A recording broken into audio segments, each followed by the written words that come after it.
Hello friends, എല്ലാവർക്കും നമസ്കാരം. നിങ്ങളേവരും കാത്തിരിക്കുന്നു നയനുടെയും ആദർശിന്റെയും ഇന്നത്തെ വിശേഷത്തിലേക്ക് എല്ലാ കൂട്ടുകാർക്കും സ്വാഗതം. എല്ലാവർക്കും നല്ലൊരു ദിവസം ആശംസിച്ചുകൊണ്ട് തന്നെ നമുക്ക് ഇന്നത്തെ സൂപ്പർ ഹിറ്റ് വിശേഷത്തിലേക്ക് കടക്കാം. അതിനു മുമ്പായിട്ട് ആരെങ്കിലും നമ്മുടെ ഈ ചാനൽ ആദ്യമായിട്ട് കാണുന്നുണ്ടെങ്കിൽ ഇതുവരെ സബ്സ്ക്രൈബ് ഒന്നും ചെയ്തു വെച്ചിട്ടില്ലെങ്കിൽ തീർച്ചയായിട്ടും ഒന്ന് സബ്സ്ക്രൈബ് ചെയ്ത് വെച്ചോളൂ കേട്ടോ. അതിനോടൊപ്പം മാക്സിമം എല്ലാവരും നമ്മുടെ വീഡിയോ ഇഷ്ടപ്പെടുകയാണെങ്കിൽ ഒരു ലൈക്കും കൂടി അടിച്ചിട്ട് പോകാൻ മറക്കരുത്. അപ്പം നമുക്ക് നേരെ ഇന്നത്തെ വിശേഷത്തിലേക്ക് തന്നെ പോകാം. തുടങ്ങുമ്പോൾ തന്നെ കാണിക്കുന്നത് നമ്മുടെ വേണു, അതായത് അനാമികയുടെ അച്ഛനും പിന്നെ നമ്മുടെ ട്രെയിനറുമാണ്. അപ്പൊ ട്രെയിനർ പോലീസ് ക്യാമ്പിനകത്ത് നിന്ന് വെളിയിലായി. പുള്ളിക്കാരന് പണിഷ്മെന്റ് ട്രാൻസ്ഫർ കിട്ടി. ആ ഒരു വിവരം അറിയിക്കാൻ വേണുവിനെ വിളിച്ചു വരുത്തിയേക്കാണ്. അപ്പൊ വേണു വന്നു കഴിഞ്ഞപ്പോഴത്തേക്കും എന്തോ സന്തോഷ വാർത്തയുണ്ട്. മിക്കവാറും നമ്മുടെ നന്ദു വെളിയിൽ പോയി കാണും, വെളിയിലാക്കി കാണും നന്ദുവിനെ എന്നൊക്കെ ഓർത്താണ് വരുന്നത്. എന്നിട്ട് ആ ഒരു സന്തോഷ വാർത്ത കേൾക്കാൻ വരുന്ന ആ ഒരു എക്സൈറ്റ്മെന്റോട് കൂടി വന്നിട്ട്, അതെ അവളെ പുറത്താക്കിയോ, അവള് പുറത്തു പോയോ, അവളിനി പോലീസ് യൂണിഫോം ഇടില്ലല്ലോ, അവളിനി SI ആവില്ലല്ലോ എന്നൊക്കെ ഇങ്ങനെ പറഞ്ഞപ്പോഴത്തേക്കും, അതെ ഞാൻ ആദ്യം പറയട്ടെ, നിർത്ത്, ദേ ഞാൻ പറയുന്ന ഒന്ന് നിങ്ങൾ കേക്ക്. സത്യത്തിൽ ഇപ്പൊ അവളല്ല പുറത്തായിരിക്കുന്നത്, ഇപ്പൊ പുറത്തായിരിക്കുന്നത് ഈ ഞാനാ. നിങ്ങൾ പുറത്തായെന്നോ? എന്താ സാറേ ഈ പറയുന്നത്? നിങ്ങൾ എങ്ങനെയാ പുറത്താവുന്നത്? ആ, പുറത്താകും. ദേ പിടിയുള്ള ആൾക്കാരൊക്കെയാ അവളുടെ കൂടെ ഉള്ളത്. എന്താ അനന്തമൂർത്തിയോ? അനന്തപുരി തറവാട്ടിലെ ആ കാർന്നവരാ എനിക്കിട്ട് പണി തന്നിരിക്കുന്നത്. ആ കാർന്നവര് തലപ്പത്തെങ്ങാണ്ട് വിളിച്ചു പറഞ്ഞിരിക്കുക, ഞാന് നല്ലൊരു ട്രെയിനർ അല്ലെന്നും ഞാൻ അവിടെ കുട്ടികൾക്ക് പണിഷ്മെന്റ് കൂടുതലായിട്ട് കൊടുക്കുന്നുണ്ടെന്നും. അങ്ങനെ എന്തൊക്കെയോ പരാതി കിട്ടി. കുട്ടികളുടെ ഇടയിൽ ചോദിച്ചപ്പോഴത്തേക്കും അത് സത്യമാണെന്ന് കുട്ടികൾ പറയുകയും ചെയ്തു. അങ്ങനെ ഞാനിപ്പോ പുറത്തായ മട്ടല്ല, ഞാൻ പുറത്തായി. Punishment transfer. ഇനി ഏതെങ്കിലും ഒരു മൂലയില എനിക്ക് ജോലി കിട്ടാൻ പോകുന്നത്. എവിടെയാണെന്ന് ആർക്കറിയാം എന്നൊക്കെ പറഞ്ഞപ്പം, അല്ല ഷോ, അതെങ്ങനെയാ ശരിയാവുന്നത്? ഞാൻ എന്തൊക്കെ പ്രതീക്ഷിച്ചിട്ടാ നിങ്ങളെ ആ പോലീസ് ക്യാമ്പിലേക്ക് പറഞ്ഞു വിട്ടത്? ഇതിപ്പം മനുഷ്യന് അബദ്ധം പറ്റിപ്പോയല്ലോ. അബദ്ധം പറ്റിപ്പോയതിന് കാരണക്കാരി ദേ അവള് തന്നെയാ, ആ നന്ദു. ആ നന്ദുവിന് നല്ല പിടിബലമുണ്ട്. അതും നിങ്ങളുടെ മരുമകളുടെ മുത്തച്ഛനുമായിട്ട് തന്നെയാണ് പിടിബലം. അല്ലായിരുന്നുവെങ്കിലേ ഞാനിപ്പം പുറത്തൊന്നും ചാടേണ്ട ആളല്ലായിരുന്നു. എന്നെ പുറത്ത് അവള് ചാടിച്ചിട്ടുണ്ടെങ്കിൽ ദേ നിങ്ങളൊന്ന് സൂക്ഷിച്ചോ. നിങ്ങളുടെ മകള് ആ വീട്ടിൽ താമസിക്കുന്നിടത്തോളം കാലം അവളോട് സൂക്ഷിച്ചോളാൻ പറ. അവളുടെ ശരീരവും കേടാകാതെ, അവളുടെ ജീവിതവും കേടാകാതെ. ദേ ഈ പറയുന്ന നന്ദു ആരാ സാധനം എന്ന് കുറച്ച് ദിവസം കൊണ്ട് എനിക്ക് മനസ്സിലായതാ. അവളോട് കളിക്കുമ്പോൾ നിങ്ങൾ മകളോട് സൂക്ഷിക്കാൻ പറയണം കേട്ടോ. ഇല്ലെങ്കിൽ മിക്കവാറും പണി കിട്ടും. എനിക്ക് കിട്ടിയ അതേ പണി നിങ്ങൾക്ക് കിട്ടാൻ ചാൻസ് ഉണ്ട്. പിന്നെ എനിക്ക് ആ നന്ദുവിനോട് പ്രത്യേക ഒരു വൈരാഗ്യം ഉണ്ടായിരുന്നു. എന്തോ നിങ്ങൾ പറഞ്ഞിട്ട് എനിക്കൊരു വൈരാഗ്യം വന്നിട്ടുണ്ട്. നിങ്ങൾ പറഞ്ഞതുകൊണ്ട് തന്നെയാണ് അവളെ ഞാൻ ഇങ്ങനെയൊക്കെ ചെയ്തത്. പക്ഷെ അതൊന്നുമല്ല, അതിനപ്പുറം അവളോട് എനിക്ക് എന്തോ ദേഷ്യവും വൈരാഗ്യവും ഒക്കെ ഉണ്ടായിരുന്നു. അതുകൊണ്ട് തന്നെ അവളെ പോലീസ് യൂണിഫോത്തിൽ കാണരുത് എന്ന് ഞാൻ ആഗ്രഹിച്ചിരുന്നു. അതുകൊണ്ടാണ് ഞാൻ അവളെ പുറത്താക്കാൻ കൂടുതൽ പരിശ്രമിച്ചത്. പഠിച്ച പണി പാതിരിട്ട് നോക്കിയിട്ടും അത് നടന്നിട്ടില്ല. അതുകൊണ്ട് ഇനി നിങ്ങൾ വിചാരിക്കുന്ന കാര്യങ്ങളൊന്നും നടക്കാനും പോകുന്നില്ല. അതാ ഞാൻ പറഞ്ഞത്, മോളോട് പറഞ്ഞേരെ സൂക്ഷിക്കാനായിട്ട് എന്ന്.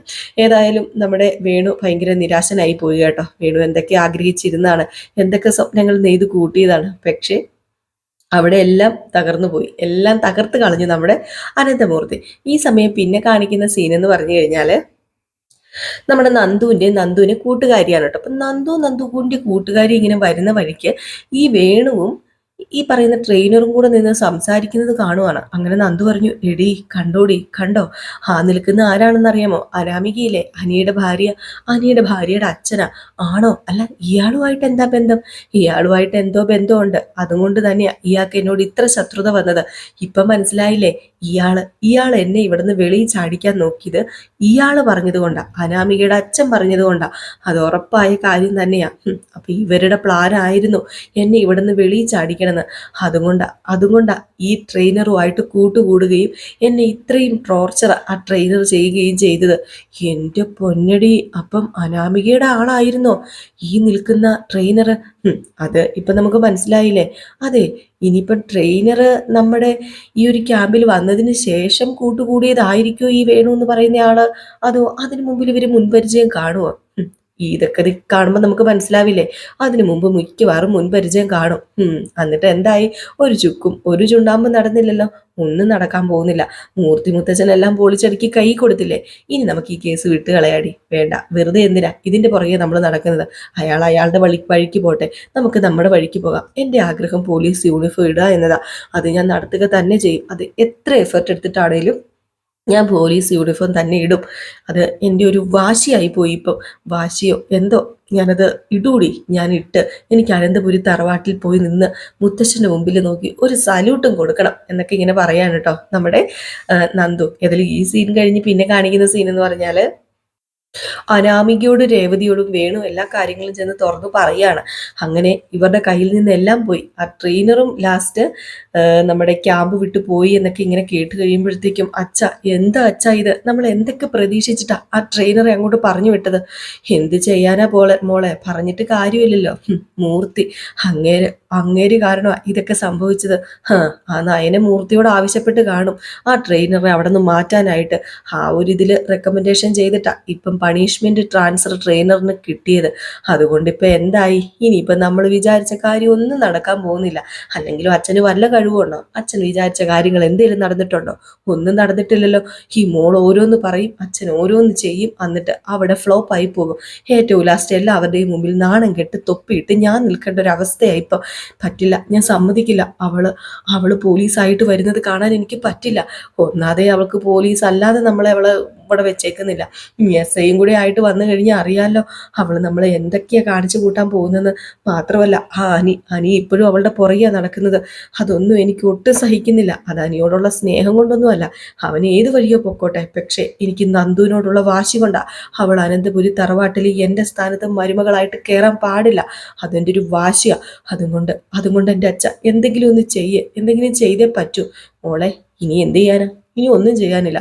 മോൾ ഒരു കാര്യം ചെയ്യണം, സൂക്ഷിച്ചു വേണം ആ വീട്ടിൽ നിൽക്കാനായിട്ട്. ആ നന്ദുവിനെ കുറിച്ച് ആ ട്രെയിനറിനോട് എന്തൊക്കെയാ പറഞ്ഞതെന്ന് അറിയാമോ? ആ നന്ദുവിന്റെ അടുത്ത് ട്രെയിനറിന് പോലും പിടിച്ചു നിൽക്കാൻ പറ്റിയില്ല. അതുമാതിരിയായിരുന്നു. അതുകൊണ്ട് തന്നെ നമ്മള് ഇനി കുറച്ച് ഒരു അകലം പാലിക്കുന്നത് നല്ലതാ. ഈ അകലം പാലം നമ്മുടെ ഭാവിക്ക് നമുക്ക് തന്നെ ഗുണം ചെയ്യും. ഇല്ലെങ്കിൽ ചിലപ്പം എടുത്ത് ചാടി എന്തെങ്കിലും ചെയ്തു കഴിഞ്ഞാൽ പിന്നെ പെട്ടുപോയിട്ട് കാര്യമില്ല മോളെ. ഇതിനിടയിൽ അച്ഛൻ എന്തെങ്കിലും ചെയ്യാൻ പറ്റുമോന്നൊന്നും നോക്കട്ടെ. വിചാരിച്ച കാര്യങ്ങളൊന്നും നടന്നില്ല. മൂർത്തി ഏതോ വലിയ കമ്മീഷണറിനെ കൊണ്ടോ അവിടെ പറഞ്ഞോ ഇവിടെ പറഞ്ഞോ MLA കണ്ടോ സംസാരിക്കുകയൊക്കെ ചെയ്തു. അതാണിപ്പോൾ സംഭവിച്ചത്. ഇനിയിപ്പോൾ വരാൻ പോകുന്ന ട്രെയിനിങ് ആരാ എന്താണെന്നൊന്നും നമുക്ക് അറിയില്ലല്ലോ. കിട്ടിയ ഒരു ചാൻസ് ആയിരുന്നു. അതേതായാലും നമ്മൾ പരമാവധി വിനിയോഗപ്പെടുത്താൻ നോക്കിയല്ലോ, പറ്റിയില്ല. അത് അത്രയായിട്ട് കണ്ടാൽ മതി മോള് എന്നൊക്കെ പറഞ്ഞ് നമ്മുടെ അനാമികനെ ഇന്ന് സമാധാനപ്പെടുത്തുന്നുണ്ട് കേട്ടോ. ഏതായാലും അനാമിക ഇതൊക്കെ കേട്ടിട്ട് നേരെ ചെല്ലുന്നത് അനന്തപുരി തറവാട്ടിലേക്കാണ്. ഏതായാലും അവിടെ ചെന്ന് കഴിഞ്ഞപ്പോൾ അനാമികനെ കണ്ടതും നമ്മുടെ നയന പറഞ്ഞു, അതെ, വിചാരിച്ച കാര്യങ്ങളൊക്കെ അതേപടി നടക്കുന്നില്ലല്ലേ? എന്തൊക്കെയാ വിചാരിച്ച് കൂട്ടിയെന്ന് എനിക്കറിയാം. എന്തു പറ്റി? എല്ലാം പൊട്ടി പാളീസായി പോയല്ലേ? ഇത് കേട്ടതും, എന്താടി നിനക്ക്? നീ എന്തിനാടി എന്നോട് ഇങ്ങനെയൊക്കെ സംസാരിക്കുന്നത്? എനിക്ക് നിന്നോട് സംസാരിക്കാൻ താല്പര്യമില്ല നയനെ. നീ എൻ്റെ മുമ്പിൽ നിന്ന് മാറിപ്പോ. ആദ്യം നീ നിന്റെ ഭർത്താവിനെ നേരെയാക്കാൻ നോക്ക്. ഒരു വൃത്തികെട്ടന്റെ കൂടെയല്ലേ നീ താമസിക്കുന്നത്? എന്താടി പറഞ്ഞത്? വൃത്തികെട്ടവരോ? ആര്? എൻ്റെ ആദർശേട്ടനോ? എന്തായാലും വൃത്തികെട്ടവൻ തന്നെയാണ്. ഏതോ ഒരു പെണ്ണിലൊരു കൊച്ചിനെ ഉണ്ടാക്കിക്കൊണ്ട് ഇവിടെ കൊണ്ടുവന്ന് താമസിപ്പിക്കുക. എന്നിട്ട് വൃത്തികെട്ടവനല്ല പോലും. അതെ, ഈ അനിയൊക്കെ ഇത്രയും വലിയൊരു ക്രിമിനലായി മാറിയതും അതുപോലെ തന്നെ ഇപ്പൊ നന്ദുവിന്റെ പുറകെ നടക്കുന്നുണ്ടല്ലോ, അതൊക്കെ കണ്ടുപഠിച്ചതും എങ്ങനെയാണെന്നറിയാമോ? ഈ ആദർശിനെ കണ്ടു തന്നെയാ. ആദർശേട്ടാന്ന് വിളിച്ച് എപ്പോഴും പുറകെ നടക്കുകയല്ലേ, പിന്നെ എങ്ങനെ ആദർശിന്റെ സ്വഭാവം പകർന്നു കിട്ടാതിരിക്കും? എന്തൊരു നാണക്കേടാടി. സ്വന്തം ഭർത്താവിന്റെ അവിഹിതത്തിലുണ്ടായ കുഞ്ഞിനെയും വെച്ച് വീട്ടിൽ വെച്ചുകൊണ്ടിരിക്കുന്നു. എടി, നീയൊക്കെ വെറും നാണം കെട്ട ചീപ്പ്.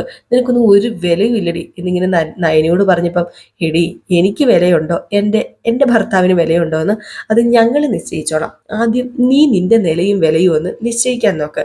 ഒരിക്കലും എൻ്റെ ഭർത്താവിനെ വിട്ട വേറൊരുത്തൻ്റെ പുറകെ ഞാൻ പോയിട്ടില്ല. അങ്ങനെയല്ലല്ലോ നീ. നിന്റെ ഭർത്താവ് എവിടെയോ പോവുക, അവരുടെ കൂടെ പോവുക, പോവുക ഇവിടെ കൂടെ പോവുക എന്നും പറഞ്ഞ് നീ പറഞ്ഞ് തിരുത്തി കൊടുക്കാതെ, നീയും ആ വഴി അല്ലേടി.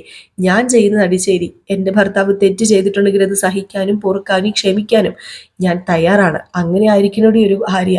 അല്ലാതെ നിന്നെപ്പോലെ അവനൊരു തെറ്റ് ചെയ്തു എന്ന് പറഞ്ഞുകൊണ്ട് അതേ തെറ്റിലേക്ക് സഞ്ചരിക്കുന്ന സ്വഭാവം എനിക്കില്ലടി എന്ന് പറഞ്ഞപ്പോ, ന്യായീകരിക്കാൻ ശ്രമിക്കുകയാണല്ലേ. എത്ര ന്യായീകരിച്ചാലും ന്യായീകരണം ആവില്ല നയനെ. നിന്റെ ഭർത്താവ് വൃത്തികെട്ടവരാണെന്ന് എനിക്ക് മാത്രമല്ല ഇപ്പൊ ഈ നാട്ടുകാർക്ക് ഓരോരുത്തർക്കും മനസ്സിലായിക്കൊണ്ടിരിക്കുക. അതുകൊണ്ട് സ്വന്തം പല്ലട കുത്തി മണപ്പിക്കാതെ മാറി നിൽക്കാൻ നോക്ക് എന്ന് പറഞ്ഞുകൊണ്ട് നമ്മുടെ അനാമിക അങ്ങ് പോവുകയാണ്. നയനയ്ക്ക് അവിടെ ഒന്നും പറയാനും കിട്ടിയില്ല. നയനെ അങ്ങനെ നിൽക്കുകയാണ് കേട്ടോ. കാരണം ഒത്തിരി പറഞ്ഞു കഴിഞ്ഞിട്ടുണ്ട് ശരിയാവില്ലെന്ന് നയനയ്ക്ക് അറിയാം. സത്യമല്ലാത്ത കാര്യമാണല്ലോ ഈ വിളിച്ചു പോകുന്നതൊക്കെ. നയനയ്ക്ക് അറിയുകയും ചെയ്യാം നയനയുടെ ഭർത്താവിനെ. അപ്പൊ പിന്നെ നയനയ്ക്ക് കൂടുതൽ സംസാരിക്കാനോ തിരുത്താനോ പോകണ്ട എന്നോർത്തിട്ട് തന്നെയാണ് നയന അവിടെ സൈലന്റ് പാലിക്കുന്നത്. ഏതായാലും ഇത് കഴിഞ്ഞ് കാണിക്കുന്ന സീൻ എന്ന് പറഞ്ഞാല് ജലജയും ജാനകിയും കൂടെ സംസാരിക്കുകയാണ്. അതും ആ ട്രെയിനറിനെ അവിടെ നിന്ന് പുറത്താക്കിയതിനെ കുറിച്ച് തന്നെയാണ് സംസാരിക്കുന്നത്. അങ്ങനെ നമ്മുടെ ജലജ പറയാ, അച്ഛൻ റെക്കമെൻഡേഷൻ ആയിട്ടൊന്നും ഒരു സ്ഥലത്തും ഇതുവരെ പോയിട്ടില്ല. ആരെങ്കിലും റെക്കമെൻഡേഷന് പറഞ്ഞു കഴിഞ്ഞിട്ടുണ്ടെങ്കിൽ അച്ഛൻ പറയും അതിന്റെ കാര്യമൊന്നുമില്ലെന്ന്. എന്നിട്ടിപ്പോ എന്തായി? അവർക്ക് വേണ്ടി റെക്കമെൻഡേഷൻ ആയിട്ട് അങ്ങ് തലപ്പത്ത് വിളിച്ചു പറഞ്ഞില്ലേ? ഇതാണ് പറയുന്നത്. പറഞ്ഞിട്ട് ഒരു കാര്യമില്ല. നമുക്കൊന്നും വീട്ടിലൊരു നിലയും വിലയില്ലല്ലോ. അല്ലെങ്കിൽ തന്നെ എത്ര പേര് മൂർത്തീസ് ജ്വല്ലറിയിൽ ജോലിക്ക് വേണ്ടി വന്നിരിക്കുന്നു. സർട്ടിഫിക്കറ്റ് ഹാജരാക്കാതെ ഒരിക്കലും അച്ഛന് പരിചയം കൊണ്ടോ അങ്ങനെയും ഇങ്ങനെയൊന്നും ജോലിയൊന്നും കൊടുത്തിട്ടില്ലല്ലോ. ഇതിപ്പോ എന്താണെന്ന് എനിക്കറിയത്തില്ല. ആ നയനയെ കൊടുത്തിരിക്കുന്ന കൈവശം അല്ലാതെ വേറെ എന്താ ജലജ? ആ നയന നല്ല കൈവശം അച്ഛന് കൊടുത്തിട്ടുണ്ട്. അതുകൊണ്ടാണല്ലോ അവളുടെ അനിയത്തിയെ രക്ഷിച്ചെടുക്കാൻ വേണ്ടി അവളുടെ അനിയത്തി പോലീസ് യൂണിഫോം ഇടാൻ വേണ്ടി ഇത്രയുമൊക്കെ കാട്ടിക്കൂട്ടുന്നത്. ഇതെവിടെ ചെന്ന് അവസാനിക്കുന്ന ദൈവത്തിന് മാത്രം അറിയാം. നമുക്ക് യാതൊരു വിലയില്ല. പുറത്തുനിന്ന് വന്നവർക്കാണ് വില. അതേ ജാനകി, എനിക്കൊരു കാര്യം പറയാനുണ്ട് നിന്നോട്. നീ നിന്റെ മോളെ മുറുകെ പിടിച്ചോ. നീ നിന്റെ മരുമകളെ മുറുകെ പിടിച്ചില്ലെങ്കിലേ അവള് കൈവിട്ടു പോകും. നിനക്ക് പറ്റിയ മരുമകളാ. ഈ കുടുംബത്തിൽ കയറി വന്നതിൽ വെച്ച ഒരു നല്ല പെൺകുട്ടി അവള് നമ്മുടെ കൂടെ ഉണ്ടെങ്കിൽ നമുക്ക് ഒരു സമാധാനവും സന്തോഷവും ഒക്കെ ഉണ്ട്. അതുപോലെ അനിയുടെ ജീവിതവും അത് നീ നോക്കിക്കോ. അനാമിക പോയി ആ സ്ഥാനത്ത് നന്ദു വന്നു കഴിഞ്ഞിട്ടുണ്ടെങ്കിൽ ഞാൻ പറയേണ്ട കാര്യമുണ്ടോ? ഇല്ല, ഒരിക്കലും ഞാൻ സമ്മതിക്കില്ല. അനാമിക മോളെ ഇവിടുന്ന് പറഞ്ഞു വിട്ടിട്ട് ആ സ്ഥാനത്ത് നന്ദുവിനെ കൊണ്ടുവരാൻ ആർക്കെങ്കിലും ഉദ്ദേശം ഉണ്ടെങ്കിൽ ഒരിക്കലും ഞാനത് സമ്മതിക്കില്ല ജലജ. അതിനുള്ള പഴുതുകളെല്ലാം ഞാൻ ഇപ്പോൾ തന്നെ അടച്ചിട്ടാ നിൽക്കുന്നത്. ഇനി അതിനൊരിക്കലും ഞാൻ സമ്മതിക്കില്ല. എൻ്റെ മോന് എന്നും അനാമികയുടെ ഭർത്താവ് തന്നെ ആയിരിക്കും. അല്ലാതെ നന്ദു ആ സ്ഥാനത്ത് വന്നു കഴിഞ്ഞാൽ അവളെ ഞാൻ കെട്ടിത്തൂക്കും, അവളെ ഞാൻ കൊല്ലും എന്നൊക്കെ പറഞ്ഞുകൊണ്ട് ഇങ്ങനെ വെല്ലുവിളിക്കാണ് കേട്ടോ. ഏതായാലും ഈ സീൻ കഴിഞ്ഞ് പിന്നെ കാണിക്കുന്ന നമ്മുടെ നന്ദുവിന്റെ കൂട്ടുകാരിനെയാണ്. നന്ദു എന്തൊക്കെയോ ഇങ്ങനെ ആലോചിക്കുന്നത് കണ്ടപ്പോഴത്തേക്കും നമ്മുടെ കൂട്ടുകാരി പറയുമോ, അതെ നീ നിന്റെ കാമുകനെ ഓർത്തോണ്ടിരിക്കുകയാണോ? നിന്റെ കാമുകൻ കാരണമാണല്ലോ സത്യം പറഞ്ഞു കഴിഞ്ഞിട്ടുണ്ടെങ്കിൽ ഇവിടുന്ന് ട്രെയിനർ പോയത്. അങ്ങനെയൊന്നും പറയരുത് കേട്ടോ. പിന്നെ ചുമ്മാ ഇരിക്കല്ലേ. നിന്റെ ചേച്ചിയുടെ ഏട്ടൻ്റെയൊക്കെ മുമ്പിൽ നീ നല്ല പിള്ള ചവിയായിരിക്കും. പക്ഷെ നിന്റെ ഉറക്കം കിടത്തുന്നത് അവനാണെന്ന് എനിക്കറിയാം. അത് പിന്നെ എനിക്ക് അവനെ ഒട്ടും പ്രോത്സാഹിപ്പിക്കാൻ പറ്റില്ലടി. നിനക്ക് പറ്റില്ലായിരിക്കും, പക്ഷെ നിന്റെ മനസ്സിന് പറ്റൂലോ. നിന്റെ മനസ്സിന് അനി മാത്രമേ ഉള്ളൂ. നീ വിചാരിക്കുന്ന സ്ഥലത്ത് നിന്റെ മനസ്സ് നിൽക്കുന്നില്ല മോളെ. അതെ പ്രണയത്തിന്റെ കുഴപ്പമാ. എൻ്റെ പൊന്നു മോളെ, നമുക്ക് ഈ സംസാരം ഇവിടെ നിർത്താം.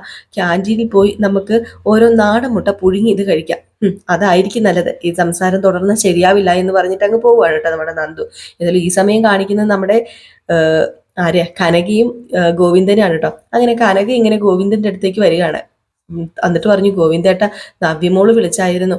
അവിടെ വീട് ആകെ അലങ്കരിച്ചോണ്ടിരിക്കുകയാണ് അത്രേ. ആ ചന്തുമോളുടെ ബർത്ത്ഡേ ആണെന്ന്. ചന്തുമോളുടെ ബർത്ത്ഡേ. എന്റെ ദൈവമേ, ഇതൊക്കെ കേട്ടിട്ട് എനിക്ക് ദേഷ്യം വരിക.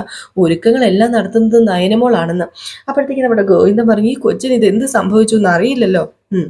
അത് തന്നെയാ എനിക്കും ചോദിക്കാനുള്ളത്. അവളുടെ സ്വഭാവം വെച്ചിട്ട് ആദർശം അവനോട് പിണങ്ങി പിരിഞ്ഞ് ഇവിടെ വന്ന് നിൽക്കേണ്ട സമയം കഴിഞ്ഞില്ലേ? ഏതൊരു പെണ്ണും അങ്ങനെയല്ലേ ചെയ്യേണ്ടത്? പിന്നെ എന്തിനാ അവൾ അവിടെ കടിച്ചു തൂങ്ങുന്നതെന്നാ എനിക്കറിയാത്തത്.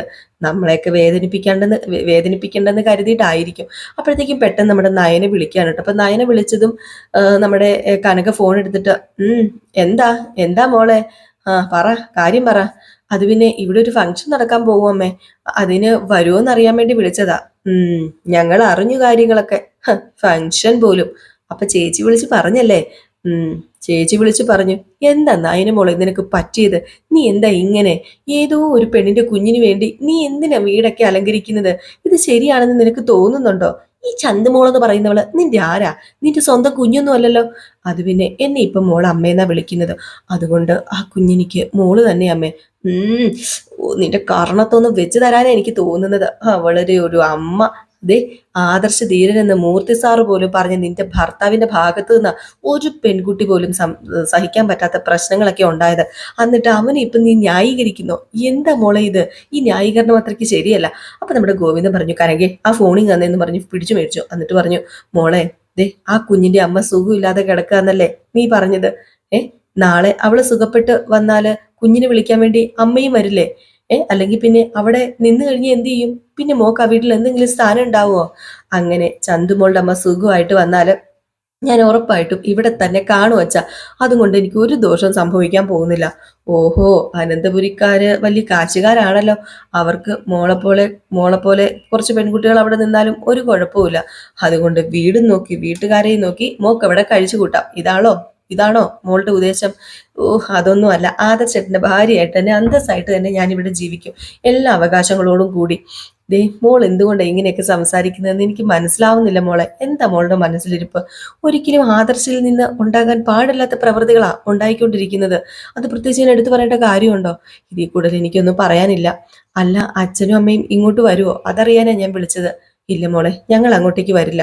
ഞങ്ങൾക്ക് അവിടെ വരേണ്ട കാര്യമില്ല. ഞങ്ങളുടെ മോളെ വഞ്ചിച്ചവന്റെ കുഞ്ഞിന്റെ ആഘോഷത്തിൽ ഞങ്ങൾ പങ്കെടുക്കില്ല എന്ന് പറഞ്ഞ് ഫോണും കട്ട് ചെയ്തു കേട്ടോ നമ്മുടെ ഗോവിന്ദൻ. നഹിനി അങ്ങ് എന്തോ പോലെ ആയിപ്പോയിട്ട് എന്ത് ചെയ്യാനാണ്? പാവം ആദർശം എല്ലാ കുറ്റവും ഏറ്റെടുക്കേണ്ട അവസ്ഥയാണ്. പിന്നെ കാണിക്കുന്ന സീൻ എന്ന് പറഞ്ഞു കഴിഞ്ഞിട്ടുണ്ടെങ്കിൽ നമ്മുടെ കനകേനും ഗോവിന്ദനെയും തന്നെയാണ്. അങ്ങനെ ഗോവിന്ദ പറയാ, എന്തായിരിക്കും അവള് നമ്മളെ ആഘോഷത്തിലേക്ക് ക്ഷണിക്കുന്നത്? എനിക്കറിയില്ല എന്റെ പൊന്നു ഗോവിന്ദേട്ടാ. അഭിയാണ് ഇത്രയും തെറ്റ് ചെയ്തെങ്കിൽ നമുക്ക് ഒരു വിഷമം ഉണ്ടാവത്തില്ലായിരുന്നു. നമുക്ക് അബിയിൽ നിന്നും ഇതൊക്കെ പ്രതീക്ഷിക്കാവുന്ന കാര്യങ്ങൾ മാത്രമേ ഉള്ളൂ. എന്നാൽ ആദർശ് മൂർത്തി സാറിന്റെ തനി പകർപ്പാ. എന്നിട്ട് എന്ത് പറ്റിയെന്ന് എനിക്ക് മനസ്സിലാവുന്നില്ല. ഇവൻ ഇത് എപ്പോഴായിരിക്കും വഴിതെറ്റി പോയിട്ടുണ്ടായിരിക്കുക? അതാ മനസ്സിലാവാത്തത്. ഏതായാലും എന്റെ മോളുടെ വിധി, അല്ലാതെ എന്ത് ചെയ്യാനാ എന്നൊക്കെ പറയുന്നു. ഈ സീൻ കഴിഞ്ഞ് പിന്നെ കാണിക്കുന്ന സീൻ എന്ന് പറഞ്ഞാൽ നമ്മുടെ ദേവയാനിയാട്ടോ. ദേവയാനി ഒരു ഫോൺ എടുത്ത് വെച്ചിട്ട് ഇങ്ങനെ വീഡിയോ ഒക്കെ കാണുകയാണ്. നമ്മുടെ നയനയ്ക്ക് അന്ന് അവാർഡ് കൊടുത്ത സീനുകളും അന്ന് നയന ദേവയാനിക്ക് ഉമ്മ കൊടുത്ത സീനുകളും ഒക്കെയാണ് കാണുന്നത്.